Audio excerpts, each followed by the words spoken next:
आश्रम के कक्ष में गुरुदेव अपने शिष्यों के साथ ब्रह्म चर्चा में निमग्न थे। शिष्य अपनी जिज्ञासा व्यक्त करते व गुरुदेव उनका समाधान कर रहे थे। इस वार्तालाप से कक्ष का माहौल गंभीर था। इसी बीच एक शिष्य ने गुरुदेव के चरणों में प्रणाम निवेदित करते हुए कहा कि हे गुरुदेव, आपने हम सभी शिष्यों पर महान कृपा कर हमारे आध्यात्मिक जीवन को ऊंचाइयां प्रदान की हैं। हे भगवान, कृपया कर हमें बताइए कि हम ऐसा क्या करें कि हम परमात्मा की शक्ति का प्रत्यक्ष अनुभव कर सकें। गुरुदेव मुस्कुराए और बोले कि हे शिष्य, तुमने भोलेपन के साथ जो प्रश्न किया है वह अद्भुत है। परमात्मा की शक्ति का प्रत्यक्ष अनुभव करने की जो जिज्ञासा प्रकट की है वह भी अद्भुत है। गुरुदेव ने कहा कि परमात्मा की शक्ति तो प्रत्यक्ष है, फिर भी अज्ञानतावश मनुष्य उसका अनुभव नहीं करता। तुम जिस शक्ति से बोल रहे हो, चल रहे हो, सो रहे हो, जाग रहे हो, अर्थात जो भी क्रिया करते हो, उसमें व्याप्त सारी शक्ति ही तुम्हारे अंदर आत्म रूप परमात्मा की ही शक्ति है। यदि वह परमात्मा अपनी शक्ति को रोक दे तो तुम एक तिनका भी नहीं हिला सकते, एक श्वास भी नहीं ले सकते। गुरुदेव ने कहा कि हे शिष्यों, मैं तुम्हें सामवेद का अंश केन उपनिषद के तृतीय खंड में वर्णित एक दृष्टांत की कथा सुनाता हूं, जिससे तुम सभी के भ्रम का अंत होगा। गुरुदेव ने कहा कि देवासुर संग्राम में परमात्मा ने अपनी शक्ति देवताओं को प्रदान कर देवों को असुरों पर विजय दिला दी। यह विजय वस्तुतः भगवान की ही थी। देवता तो केवल निमित्त मात्र थे, परंतु देवताओं ने इस पर ध्यान न देकर इसे अपनी जीत मान लिया। जिस प्रकार आज का मनुष्य प्रारब्धिवश या भगवत कृपावश कोई सफलता प्राप्त कर लेता है, तो इसे भगवत कृपा न मानते हुए अपनी सफलता मानकर अभिमान करने लगता है, यही वही देवता भी अभिमानवश यह मानने लगे कि हम बहुत शक्तिशाली हैं, वह अपने बल पौरुष से हमने असुरों को परास्त किया है। लेकिन भगवान तो भक्त वत्सल व करुणा सागर हैं। उन्होंने देवताओं के इस अभिमान को देखा तो सोचा कि इससे तो इनका पतन हो जाएगा, और भक्त वत्सल भगवान भक्तों का पतन कैसे देख सकते हैं। अतः देवताओं पर कृपा कर उनके अहंग को चूर करने के उद्देश्य से वे उनके समक्ष एक दिव्य साकार यक्ष के रूप में प्रकट हो गए। देवता अपने समक्ष उस दिव्य व विशाल स्वरूप को देखकर आश्चर्यचकित हो गए और विचार करने लगे कि यह दिव्य यक्ष कौन है, पर पहचान न सके और मन ही मन में सहम भी गए और उसका परिचय जानने के लिए व्याकुल हो गए। देवताओं ने अग्निदेव से प्रार्थना की कि हे अग्निदेव, आप वेदार्थ के ज्ञाता हैं, वह सभी जात पदार्थों का पता रखते हैं, आप तो सर्वज्ञ हैं। उन्होंने कहा कि आप जाइए और इस यक्ष का पूरा पता लगाइए कि यह कौन है। अग्निदेव को अपनी बुद्धि व शक्ति पर गर्व था। बोले, ठीक है, अभी पता लगाता हूं। अग्निदेव ने सोचा कि इसमें कौन सी बड़ी बात है, सो वह सीधा यक्ष के समीप जा पहुंचे। उन्हें अपने समीप खड़ा देखकर यक्ष रूपी भगवान ने उनसे पूछा कि आप कौन हैं।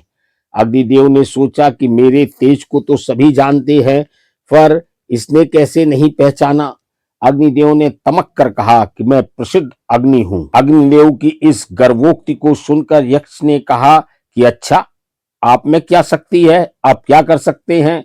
इस पर अग्निदेव ने पुनः अपनी गर्व भरी वाणी से कहा कि मैं चाहूं तो इस सारे भूमंडल में जो कुछ भी देखने में आ रहा है, मैं सभी को जलाकर राख कर सकता हूं। अग्निदेव की पुनः इस गर्व से भरी हुई वाणी को सुनकर सभी को शक्ति देने वाले परमेश्वर ने उनके सामने एक सूखा तिनका डाल दिया और कहा कि इसे जलाकर दिखाओ। परमेश्वर ने अग्निदेव में स्थित अपनी शक्ति को रोक दिया। अग्निदेव ने सूखे तिनके के सामने पड़ा देख इसे अपना अपमान समझा। वह क्रोध में उस तिनके के पास पहुंची और अपनी पूरी शक्ति लगा डाली, पर तिनको को जला नहीं पाए। जलाते भी कहां से, क्योंकि उनकी जो दाहिका शक्ति थी वह शक्ति तो परमेश्वर की थी, परमेश्वर से मिलती थी, जिसे परमेश्वर ने रोक दिया था। जब अग्निदेव एक सूखे तिनके को नहीं जला पाए तो उनका सिर लज्जा से झुक गया और वे हतप्रभ से रह गए और देवताओं के पास लौट गए। वह कहा कि मैं इस यक्ष को भली बात नहीं जान सका कि यह कौन है। अग्निदेव के असफल हो जाने पर देवताओं ने इस कार्य के लिए वायुदेव से प्रार्थना की कि आप तो सारे ब्रह्मांड में विचरण करते हो और सभी कुछ देखते हो, आप इस कार्य को संपन्न कीजिए। वायुदेव ने सोचा कि अग्निदेव से कुछ भूल हो गई होगी, अन्यथा एक यक्ष का परिचय पाना कौन सी बड़ी बात है। अच्छा ही है, मैं अभी पता लगाता हूं तो इसका श्रेय भी मुझे मिल जाएगा। यह सोचकर वायुदेव उस यक्ष के समीप आए। यक्ष ने उनसे भी परिचय पूछा तो वायुदेव ने भी गर्व के साथ बताया कि मैं प्रसिद्ध वायु हूँ। यक्ष ने पूछा, आपकी क्या शक्ति है, क्या कर सकते हो? तो गर्व के साथ वायुदेव ने कहा कि यदि मैं चाहूं तो जो कुछ भी इस भूमंडल में दिख रहा है उसे उठा दूं व बिना आधार के अंतरिक्ष में उड़ा दूं। वायुदेव की भी गर्व से भरी हुई इस युक्ति को सुनकर यक्ष ने उनके समक्ष भी एक सूखा तिनका डाल दिया और कहा कि इस तिनके को उड़ाकर दिखाओ। वायुदेव ने भी इसे अपना अपमान समझा व उस तिनके के समक्ष गए वह उसे उड़ाना चाहा, पर वह अपनी जगह से हिला भी नहीं। तब वायुदेव ने अपनी पूरी शक्ति लगा दी, पर तिनके को उड़ाना तो दूर, अपनी जगह से हिला भी नहीं पाए। हिला भी कैसे सकते थे, परमात्मा ने अपनी शक्ति को रोक लिया था। वायुदेव भी लज्जा में सिर झुकाए लौट गए व देवताओं से कहा कि मैं भी इस यक्ष का परिचय नहीं जान सका। अग्निदेव व वायुदेव सरीखे शक्तिमान देवताओं की असफलता से सारे देवता सहम गए। वह सभी मिलकर देवताओं के राजा देवराज इंद्र के पास गए। वह सारा वृतांत सुनाकर इंद्रदेव से प्रार्थना की कि आप ही इस यक्ष का पता लगाइए। इंद्र ने देवताओं की बात सुनकर स्वयं यक्ष का पता लगाने के लिए यक्ष की ओर चल दिए। इंद्र में तो अन्य देवताओं से भी अधिक अभिमान था, सो इंद्र के सामने आते ही परमात्मा अंतर ध्यान हो गई। परमात्मा के अंतर ध्यान होने पर भी इंद्र वहीं खड़े रहे, अग्नि व वायुदेव की तरह वापस नहीं लौटे। तभी इंद्र ने देखा कि जहां दिव्य यक्ष खड़े थे उसी स्थान पर हिमांचल कुमारी उमा देवी प्रकट हुई। उन्हें देखकर इंद्र उमा देवी के पास चले गए।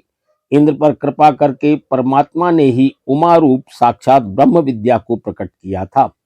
इंद्र ने भक्ति पूर्वक हाथ जोड़कर कहा, भगवती, आप तो सर्व शिरोमणि श्री शंकर की स्वरूपा शक्ति हैं। आपको तो सब पता होगा कि यह यक्ष कौन थे और किस हेतु यहाँ प्रकट हुए थे। देवराज इंद्र के पूछने पर उमा देवी ने कहा कि जिस दिव्य यक्ष को तुम देख रहे थे और जो इस समय अंतर ध्यान हो गए, वे ही पर ब्रह्म परमेश्वर थे। देवराज इंद्र के पूछने पर उमा देवी ने कहा कि जिन दिव्य यक्ष को तुम देख रहे थे और जो इस समय अंतर ध्यान हो गए हैं, वे ही पर ब्रह्म परमेश्वर हैं। तुम लोगों ने जो असुरों पर विजय प्राप्त की है, यह उसी ब्रह्म की शक्ति से की है, अतः यह उन्हीं की ही विजय है। तुम लोग तो निमित्त मात्र थे, पर तुम लोगों ने ब्रह्म की विजय को अपनी विजय मान लिया और उनकी महिमा को अपनी महिमा समझने लगे। यह तुम्हारा मिथ्याभिमान था। भगवान ने जिस प्रकार तुम्हें असुरों पर विजय दिलाई, उसी प्रकार तुम लोगों पर करुणा कर अग्निदेव व वायुदेव के अहंकार को चूर किया और तुम्हें वास्तविक ज्ञान देने के लिए मुझे प्रेरित किया है।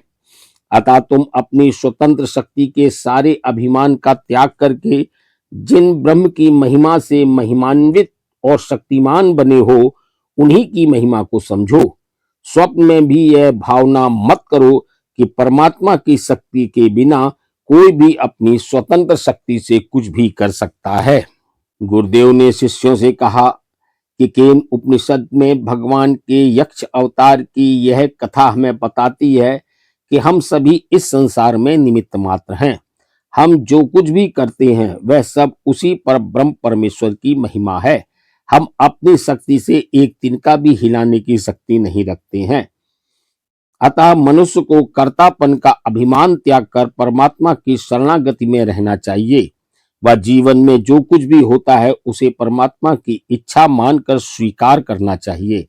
अपने जीवन में जो भी चाहता है उसे पाने के लिए परमात्मा से ही प्रार्थना करनी चाहिए।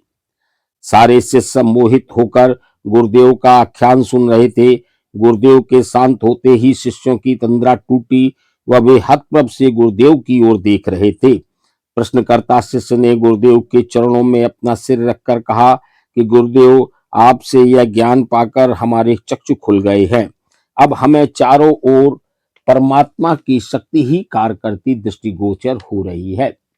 यह कहानी हमें बताती है कि इस सृष्टि में परमात्मा की इच्छा के बिना एक पत्ता भी नहीं हिलता है। मनुष्य में कर्तापन का अभिमान उसकी अज्ञानता है। हम जो कुछ भी करते हैं वह सभी हमारे अंतर में विराजमान परमात्मा की शक्ति से ही होता है। इस प्रकार परमात्मा हमें हर क्षण कुछ ना कुछ दे ही रहा है। हमें परमात्मा की शरणागत रहकर ही जीवन यापन करना चाहिए। यह कहानी हमें यह भी बताती है कि परमात्मा की शक्ति के बिना जब देवता भी एक तिनका नहीं हिला सकते तो मनुष्य की सामर्थ्य ही क्या है।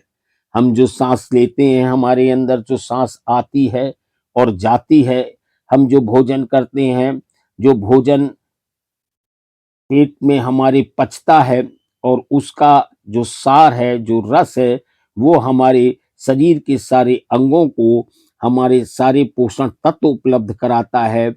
हमारे सेल्स का जो जीवन है उनको जीवित रखना है। हमारे शरीर के विभिन्न अंगों का जो संचालन है, यह किसी मनुष्य की शक्ति तो दूर, कल्पना से भी परे की बात है। ये सारे सिस्टम को, जो हमारे शरीर के अंदर का सिस्टम है, उसका संचालन भी परमात्मा की ही शक्ति से हो रहा है। मनुष्य की तो इतनी भी सामर्थ्य नहीं है। यदि परमात्मा अपनी शक्ति को रोक दे तो वो एक खाई रोटी हजम नहीं कर सकता। वह एक सांस लेकर बाहर छोड़ने की भी सामर्थ्य उसमें नहीं है। ये कहानी आपको कैसे लगी, कृपया कमेंट बॉक्स में अपनी राय अवश्य दें। यदि अभी तक आपने हमारा चैनल सब्सक्राइब नहीं किया है तो चैनल को सब्सक्राइब करें, वीडियो को लाइक करें, शेयर करना न भूलें। मिलते रहेंगे अगली वीडियो के साथ।